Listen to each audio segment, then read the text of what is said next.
Bueno, me llamo Pablo, Pablo con B chica, Pablo Hetman, soy de origen de Ucrania.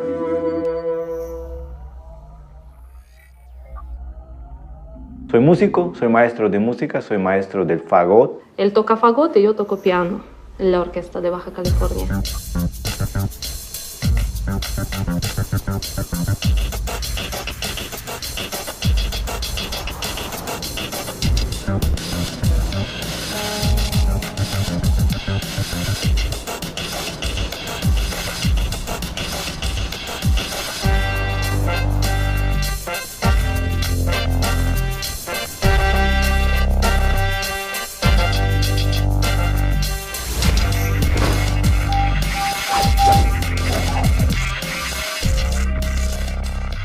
Me llamo Olga Pavlovska, yo soy de Rusia, pero desde noviembre del año pasado vivo aquí en México. Claro que yo encontré aquí mi novio y él visitó Rusia, él conozca mi país, pero dije que para vivir no, vamos a vivir en México.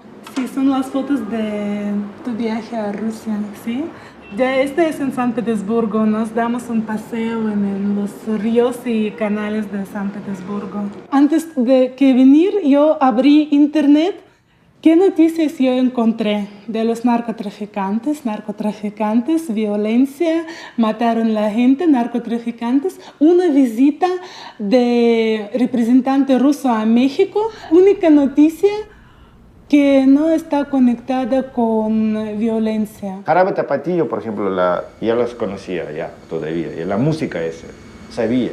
Mexicano con bigotes, con esta... Pero los puros buena vibra, ¿no? Teníamos de mexicanos. Los ricos también lloran. Empezaba la novela y no había nadie en la calle. La emigración rusa a México empezó en 1906 de 80 familias. Ya en el año 1980 había 3.000 rusos en México, pero ahora, en este tiempo, ya vive casi 15.000 rusos en México. La migración rusa a Baja California es parte de un proceso que se inició por allá en Ucrania. Los primeros rusos que llegaron a México eran molocañas, se llaman. Es una secta religiosa.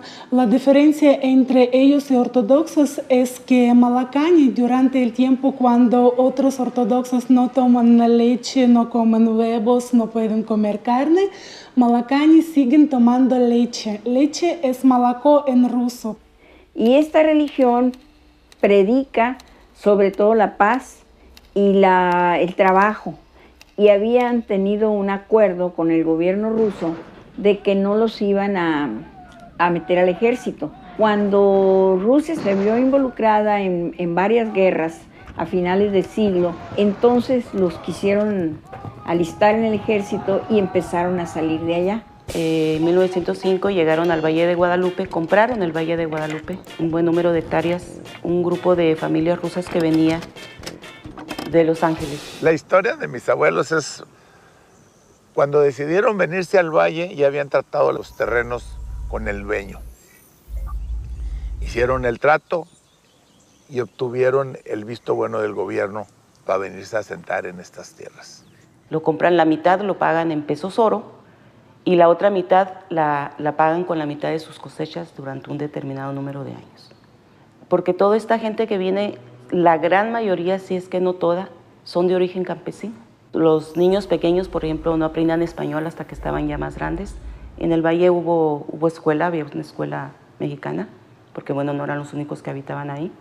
Había iglesia, la Sabraño, donde se hacían los servicios dominicales y todo tipo de servicios, ya sabes, bautizos, bodas, funerales, ¿no? Una de las familias que impulsó la industria vitivinícola en Baja California fue la familia Vivayov. Y es el nieto de los primeros inmigrantes Vivayov el que fundó las bodegas del Valle de Guadalupe, que luego dieron origen a los vinos Vivayov, producidos en el rancho Toros Pintos. Nos hemos dedicado pues al trabajo agrícola principalmente, y de ahí viene la tradición nuestra de estar haciendo vino.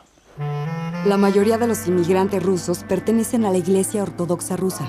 Pero también hay grupos descendientes de judíos rusos que migraron después de la Revolución de 1917, además de los molocanes que residen en Baja California. Se repartieron entre los 100, les tocaba una tierra buena, un pedazo de tierra buena, otro de tierra menos buena y un tercer pedazo de tierra que utilizaban para los animales. De esa manera se distribuyeron esas 5,000 hectáreas. No dejaron sus usanzas de pueblos que finalmente venían de una cultura de guerra, de prevención, de guardar, de ahorrar. Una costumbre curiosa porque ellos podían tomar té, el chai que le dicen ellos, las veces que quisieran. Entonces les servían el té en un platito hondo, les servían en un vaso y lo vaciaban al platito para que se enfriara y de ahí se lo tomaban. Cuando ya se habían tomado varios vasos de té, entonces acostaban el vaso y eso significaba que ya no querían. Y siguen viviendo ahí, vamos a decir, felices y contentos durante muchos años, hasta que se da el fenómeno del agrarismo en México en los años 50.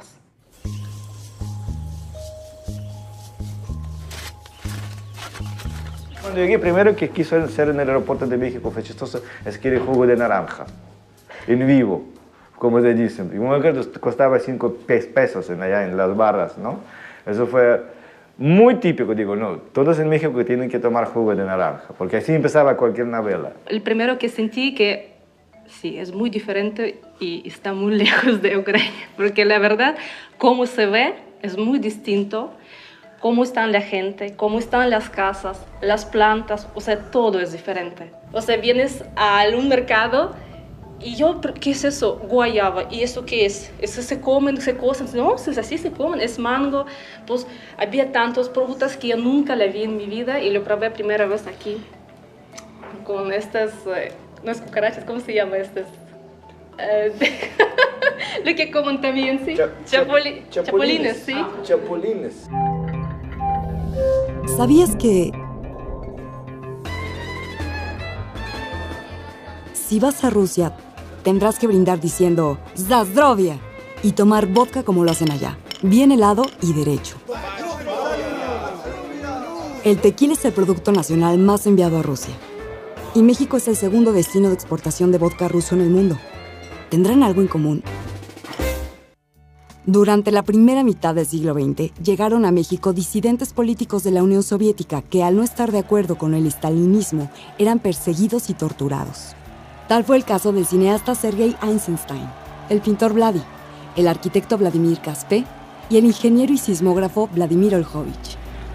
Uno de los inmigrantes políticos más importantes que llegaron a México fue León Trotsky, uno de los principales líderes de la Revolución Rusa que llevó a los bolcheviques hasta el poder en 1917. Lo que Trotsky ignoraba era que en solo unos años pasaría de ser héroe de la patria a villano, traidor y rival de José Stalin.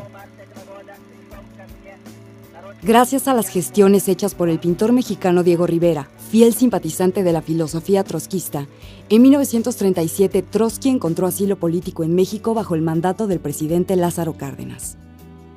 Desde su casa en el barrio de Coyoacán, Trotsky encabezaba el movimiento internacional de izquierda conocido como trotskismo. Trotsky murió asesinado el 21 de agosto de 1940 por órdenes de Stalin mientras trabajaba en su casa en México. Sus descendientes la conservan como el Museo de Trotsky. En Rusia, cuando cambiaron régimen de la monarquía al tiempo soviético, empezó bolchevismo. También mucha gente quería quedar porque sus vistas políticas estaban diferentes y no querían continuar vivir con bolchevismo en el país soviético. Mi día, mi abuelo, llegó en el 24. Yo crecí en una familia donde mi abuelo, por ejemplo, se sentía tan orgulloso que Lázaro Cárdenas le hubiera dado un papel de bienvenida al país.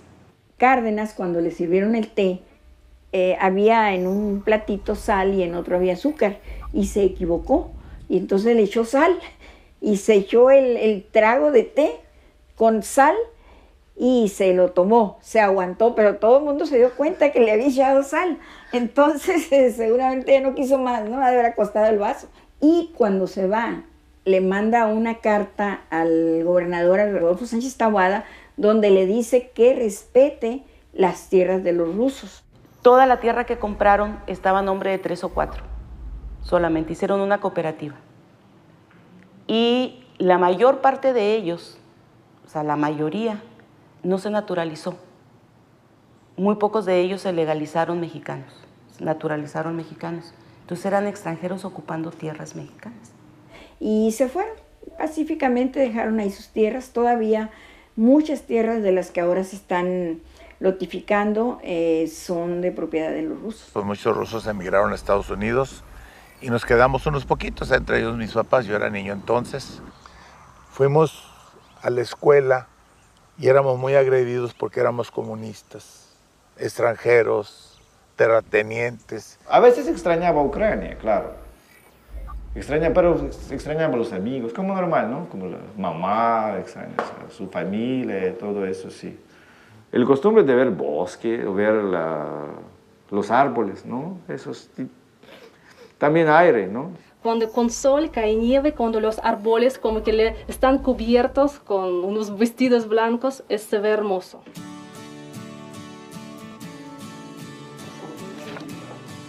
Pues es la Bogotá. Nosotros donde vivimos estepa y bosque, entonces tenemos mucha tierra negra, es mucho pasto, muchos árboles. Aquí yo nací en Ciudad Grande, pero todo sábado y domingo siempre pasamos a una casa que tenemos afuera de ciudad. Esa es esa casa, pero tiene salida al río. Es el paisaje el que tiene nuestro lugar de donde somos.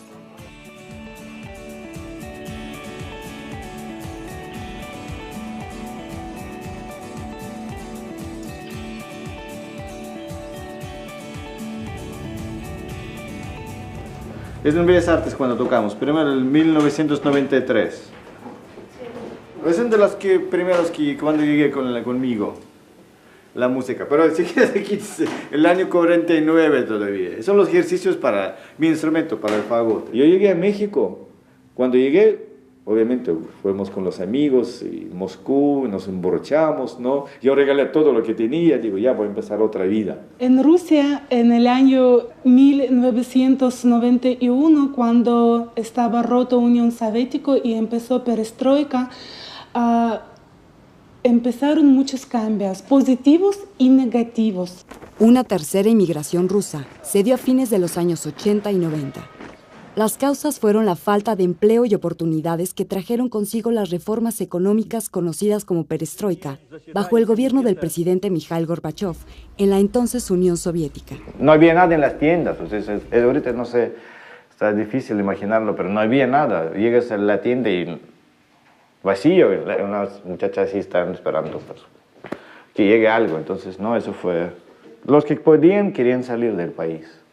Cuando estaban condiciones muy duras en Rusia para los artistas, para profesores de las universidades, para la gente que tenía sus ideas, sus proyectos, pero no vea cómo pueden realizarlo en Rusia, en ese tiempo mucha gente encontraron invitación de parte de México que les ofreció las condiciones muy cómodas para la vida y para que puedan realizar sus proyectos. Entre los rusos que vinieron a México en esta época se encuentra Alexander Balankin, científico ruso-mexicano que recibió el Premio Nacional de Ciencias y Artes en 2002. Balankin es uno de los 227 investigadores rusos provenientes de la Federación Rusa que residen en México. Vimos que hay mucho trabajo, había mucho trabajo. Secut, el Centro Cultural de Tijuana, mucho que hacer allá adentro, estamos allá ensayando nosotros siempre. Realmente fue tocar instrumento, dar clases y no me preocupo por nada más.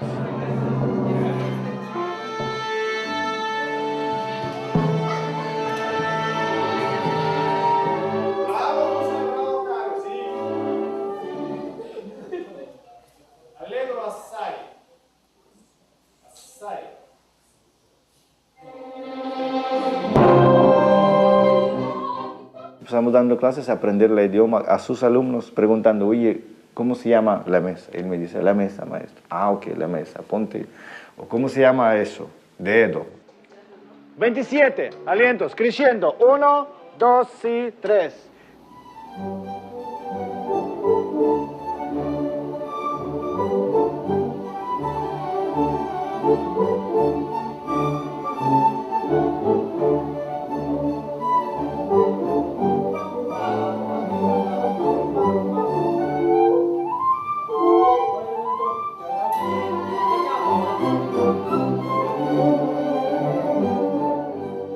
Muchas veces alumnos chiquitos o 12, 13 años, tocamos una pieza, dirigimos y algo tiene con Rusia. Y me viene la niña y pregunta, maestro, ¿qué sienten cuando tocamos una melodía rusa? Deben de sentir algo muy especial ustedes aquí.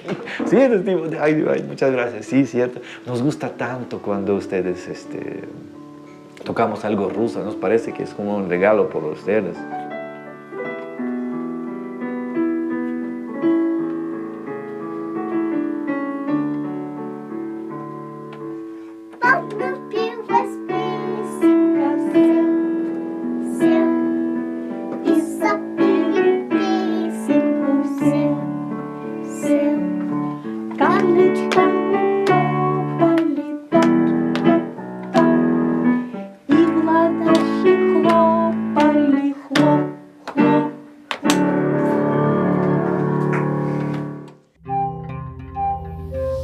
¿Sabías que el himno oficial de muchos de los partidos comunistas y socialistas de todo el mundo es la Internacional? Fue el himno de la Unión Soviética durante varios años y escrita originalmente en francés. En 1919 se fundó en México el Partido Comunista, del cual se derivó el actual partido de izquierda PRD, Partido de la Revolución Democrática. Hay mucha diferencia entre las costumbres rusos y mexicanos. Por ejemplo, aquí cuando la gente te saluda siempre dan un beso. En Rusia no. Y ahora cuando en junio yo regreso a Rusia a visitar mi familia, yo siempre digo hola y quiero besar a la gente, pero entiendo que no, ya estoy en casa. Esas son costumbres que son muy fáciles de aceptar. Los rusos muy serios. Pues gente más como severos allá. Los rusos nunca dicen por favor. Y me acuerdo que mis amigos mexicanos, oye, tienes que decir por favor, hazme, por favor. Y doy gracias después. Los rusos no dicen eso. Antes, no sé, ahorita no sé, a lo mejor ya, no creo. Mexicanos te preguntan, ¿cómo estás? Los rusos no te preguntan eso. Y menos, muy bien. Aquí no importa qué te pasó, que en la vida te cayó el techo, te dices, muy bien. O también los mexicanos dicen, oye, ¿cómo estás? Y se fue. Ay, tú le quieres decir... Los rusos cuando les preguntas, los primeros, ¿cómo estás? Siempre decimos, está bien, normal. Lo que me gusta mucho de los mexicanos es que no son enojones, ¿no? Entonces, amabilidad de los mexicanos, yo creo, y es una cosa muy importante, que se facilita mucho la vida. Ay, no sé cómo decir. Quería decir que cómo pasó con nuestra casa. Vino uno y dice, es mi tierra, ¿no? Pues así, bueno, y lo que construyeron, entonces vino uno y dice que su casa es mi casa. Mi casa, así nos pasó. Y yo no pensaba que tengo tantos amigos. Desde mis alumnos, desde mis compañeras, vinieron, trajeron llaves de la casa. Dice, aquí tengo. Pues maestra, por favor, si lo necesitas, se ofrezcan. Digo, si yo sabía que tengo tantos amigos, tal vez no deberíamos comprar la casa. Sí hay ricos, ¿verdad? Pero también la mayoría del pueblo no tienen muchas cosas, ¿verdad? A lo mejor eso es lo que nos conectaba mucho. No teníamos nada allá. Mexicanos muchos tampoco tienen. Entonces, como que las clases sociales iguales, no sé. Entonces, lo que siempre se me hizo más fácil entenderlos. Peña Mayo Paruski lo hablaba, rezaba todas las veces en ruso entonces. Naemia, Patsov, Zen y Duham. Amén. De los valles que hay en el municipio de Ensenada, el de Guadalupe son los más productivos. Y esto se debe al trabajo que ellos realizaron pues desde los cimientos de esa comunidad, porque fue un trabajo muy arduo, el limpiar los terrenos, el hacerlos producir, llevar los productos a Ensenada. Era una hazaña ir a Ensenada. Entonces yo creo que es un ejemplo de productividad, de honestidad, lo que los rusos nos dejaron ahí en el Valle de Guadalupe.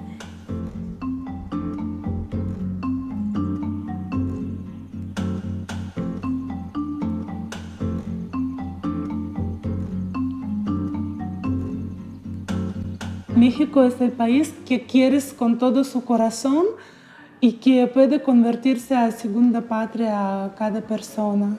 Tiene algún ambiente muy especial, pero muy cerca a la alma rusa.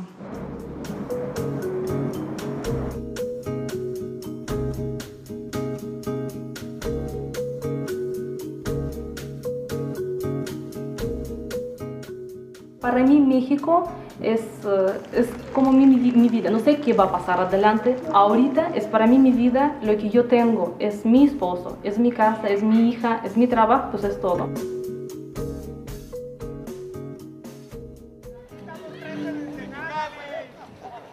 Ahorita digo, me siento muy bien, me siento feliz y falta detallitos, pero en general sí.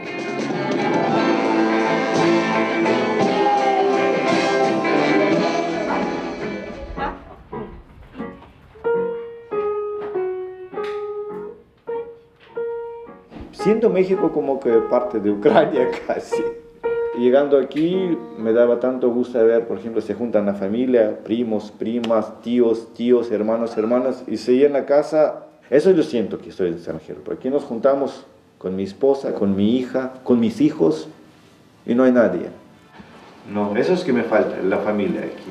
Lo demás, creo que viejito me gustaría regresar al bosque, de donde salí.